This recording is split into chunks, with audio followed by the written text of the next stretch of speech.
कपि बल देखि सकल ही हारे, उठा आप कपि के परचारे। गैत चरण कह बाली कुमारा, मद मम पद गहे न तोर उबारा। घै सिन राम चरण सठ जाई, सुनत फिरा मन अति सकुचाई। भयहु तेज हत श्री सब गई, मध्य दिवस जिमि शशि सोहई। सिंहासन बैठहु सिर नाई, मानहु संपत्ति सकल गवाई। जगदाता महाप्राण पति रामा, तासु विमुख की मिलै विश्राम। उमा राम की भ्रकुटी बिलासा, होई विष पुनि पावई नासा। तृण ते कुलिस तृण करही, तासु दूत पन कहु कि मिटरही।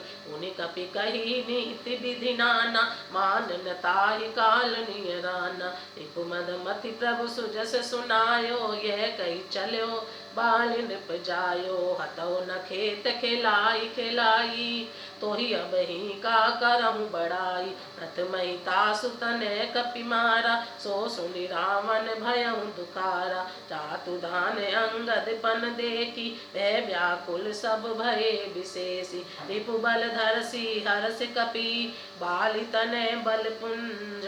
पुलक शरीर नयन जल गए, राम पद कंज।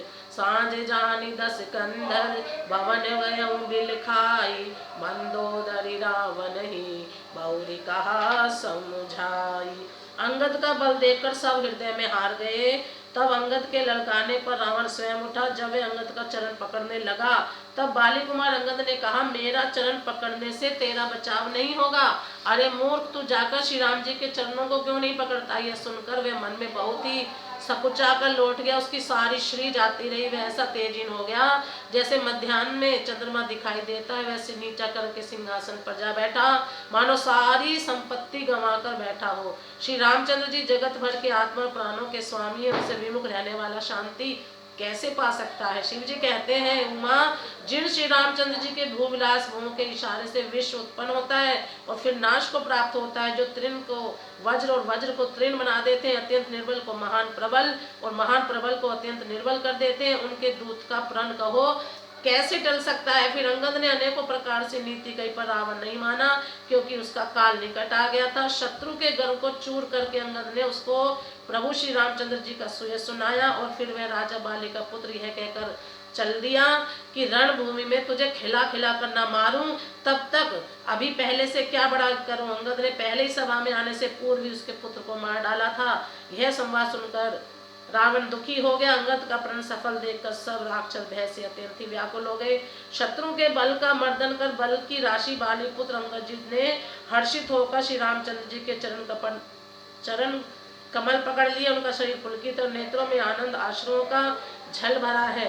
संध्या हो गई जानकर दशग्रीव विलकता हुआ उदास होकर महल में गया। मंदोदरी ने रावण को समझाकर फिर कहा, कंत समुझि मन तजहु कुमतहि, सोहन समर तुमहि रघुपतहि।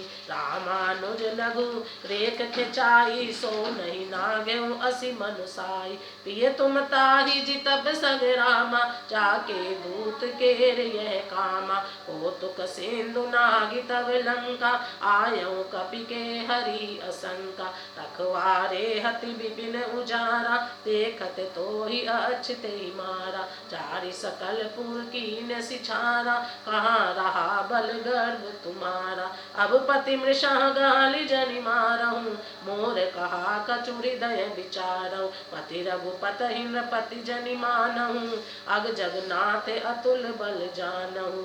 बान प्रताप जान मारीचा, तासु कहा नहीं माने ही नीचा। जनक सभा अगणित भूपाला, रहे तुम्हि बल अतुल विशाला। भंजी धनुष जान की बियाही, तब संग राम जितेऊ किन ताही। सुरपति सुत जानई बल थोरा, राखा जियत आँख गई फोरा। सुपन का के गति तुम देखी, तद हृदय नहीं लाज विशेषी। बदि विराध खर दूषण ही, लीला हतो कबंध।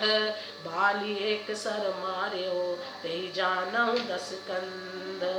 एकांत मन में समझकर विचार कर कुबुद्धि को छोड़ दो। आपसे और श्री रघुनाथ जी से युद्ध शोभा नहीं देता। उनके छोटे भाई ने जरा सी रेखा खींच दी थी, उसे भी आप नहीं लांघ सके, ऐसा तो आपका पुरुषत्व है। हे प्रियतम, आप उन्हें संसार में जीत पाएंगे जिनके दूत का ऐसा काम है। खेल से ही समुद्र लांघकर वे वानरों में सिंह हनुमान आपकी लंका में निर्भय चला आया। रखवालों को मारकर उसने अशोकवन उजाड़ डाला। आपके देखते देखते उसने अक्षय कुमार को मार डाला और संपूर्ण नगर को जलाकर राख कर दिया। उस समय आपके बल का गर्व कहाँ चला गया था। अब हे स्वामी, झूठ व्यर्थ गाल न मारिए, डींग न हाँकिए, मेरे कहने पर हृदय में कुछ विचार कीजिए। हे पति, आप श्री रघुपति को निरा राजा मत समझिए, बल्कि अग जगन्नाथ चराचर के स्वामी और अतुलनीय बलवान समझिए। श्री राम जी के बाण का प्रताप तो नीच मारीच भी जानता था, परंतु आपने उसका कहना भी नहीं माना। जनक की सभा में अगणित राजागण थे, जहाँ विशाल और अतुलनीय बल वाले आप भी थे।